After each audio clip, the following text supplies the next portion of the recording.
Agama Islam berkembang dengan pesat di Provinsi Jawa Timur. Wilayah ini memang telah menjadi pusat syiar Islam sejak abad ke-15 silam. Salah satu wali songo yang memiliki peran penting dalam syiar Islam adalah Sunan Giri. Ia adalah pendiri kerajaan Giri Kedaton di wilayah Gresik. Tak heran jika kompleks makam Sunan Giri di desa Giri Kebomas selalu dipenuhi oleh peziarah.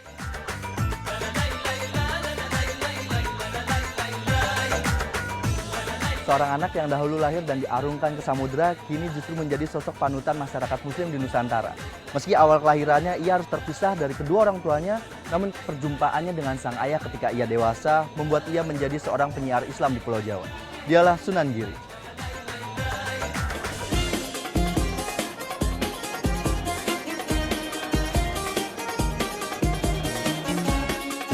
Setelah sampai di dalam makam, doa pun saya lantunkan untuk salah satu wali penyebar agama Allah ini. Rekam jejaknya dalam menyebarkan agama Islam memang tak terbantahkan.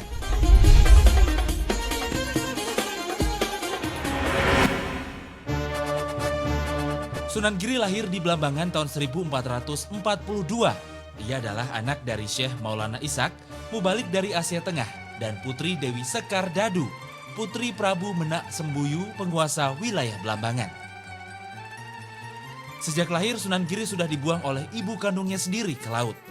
Kelahirannya dianggap telah membawa kutukan berupa wabah penyakit di Blambangan. Sunan Giri pun diadopsi oleh Nyi Ageng Pinatih, seorang saudagar pemilik kapal.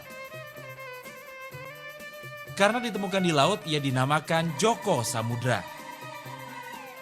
Saat berusia 11 tahun, Joko Samudra belajar agama Islam dari Sunan Ampel.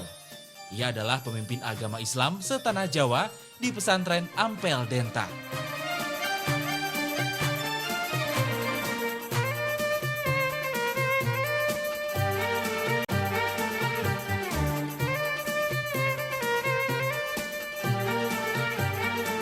Suatu hari saat mengambil air wudhu, Sunan Ampel melihat cahaya terang memancar dari tubuh Joko Samudra. Ia pun yakin bahwa Joko Samudra adalah anak dari Syekh Maulana Ishak yang dahulu dibuang ke laut. Sunan Ampel pun mengganti nama Joko Samudra menjadi Raden Paku.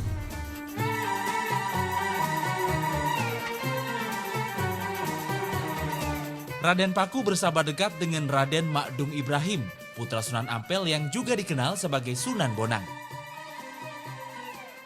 Setelah memasuki usia 16 tahun, mereka menimba ilmu Islam di negeri Pasai, di mana di sana terdapat seorang ulama besar bergelar Syekh Awalum Islam bernama Syekh Maulana Ishak yang tak lain adalah ayah kandung dari Raden Paku. Setiba di negeri Pasai, mereka disambut oleh Syekh Maulana Ishak. Bertahun-tahun mereka belajar dan berdiskusi tentang ajaran agama Allah yang mereka yakini. Hingga suatu hari setelah bercerita tentang pengalaman hidup, Syekh Maulana Ishak terkejut saat mengetahui Raden Paku adalah putranya yang ia tinggalkan saat masih berada di dalam kandungan.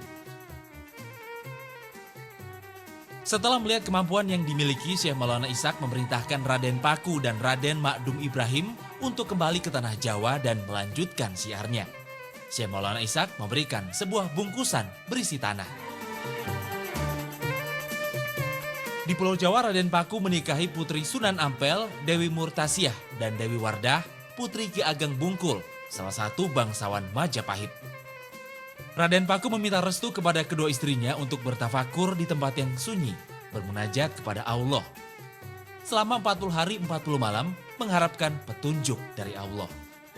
Hingga ia teringat kepada pesan dan bungkusan yang diberikan ayahnya ketika mereka akan pergi meninggalkan negeri Pasai.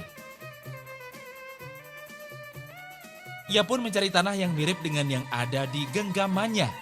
Hingga sampailah ia di desa Sidomukti Kebomas. Tanah yang membuat hatinya damai ini sama seperti tanah yang diberikan ayahnya.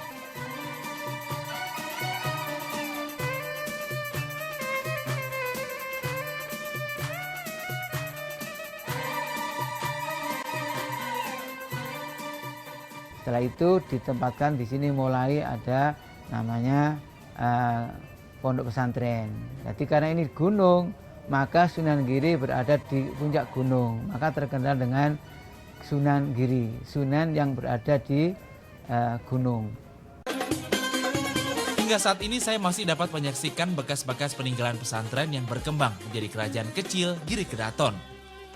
Dahulu Giri Kedaton terkenal sebagai pusat penyebaran agama Islam. Pengaruhnya bahkan sampai Madura, Lombok, Kalimantan, Sulawesi, dan Maluku. Meski sudah hancur di tahun 1679 oleh serbuan Sunan Amangkurat II yang dibantu VOC, keberadaan Giri Kedatonnya masih sejuk dan indah menatap wilayah Gresik dari puncak. Dalam menyiarkan agama Islam di Pulau Jawa, Sunan Giri mendekati anak kecil dan menciptakan lagu dan permainan bernafaskan Islam, seperti cublak-cublak suweng dan jamuran. Juga beberapa peraturan yang diciptakan dan masih terjaga hingga saat ini, seperti Sinoman yang masih terjaga di Kecamatan Sibomas, Desa Sidomukti.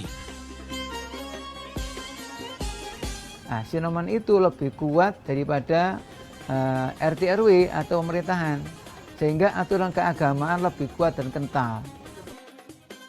Sunan Giri kini telah menjadi salah satu penyebar agama Islam di Pulau Jawa. Ia tak hanya menemukan ayah kandung, tetapi juga telah menemukan Tuhannya yang dapat menuntun menuju jalan kebenaran.